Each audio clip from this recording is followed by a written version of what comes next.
Low effort TikTok reviews, DNF Duel. DNF Duel is probably the greatest fighting game that I don't think I can recommend you to play.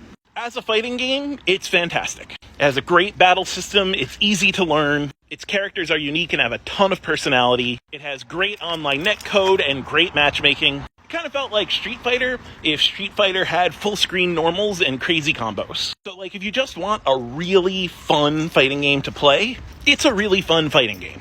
The problem is the developers are fucking it up when it comes to support. People have been clamoring for balance changes and they released a balance patch that nearly did nothing.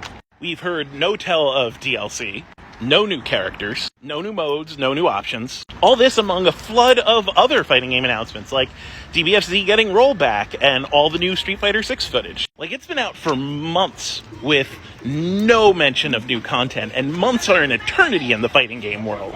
And with no new content coming out, the old content isn't quite deep enough to really grind at it and keep it alive. There are games like Marvel 2 where you can be finding new stuff 20 years after the game release. DNF Duel is not one of those games. It's a shame because it could have been, but it feels like the developers have abandoned it, especially with its budget price. If the developers abandoned it, then why should we be playing? And this is reflected by the amount of people playing right now. Because it started, and it had so many players, it looked like it was going to be one of the most powerful fighting game releases out there. And now there's barely 100 people playing on the servers. It was a candle that burned out super quick. That being said, if they ever do announce new content, I'll go back to it. Until then, DNF Duel gets a wait until it's on sale and get it as a side game out of 10.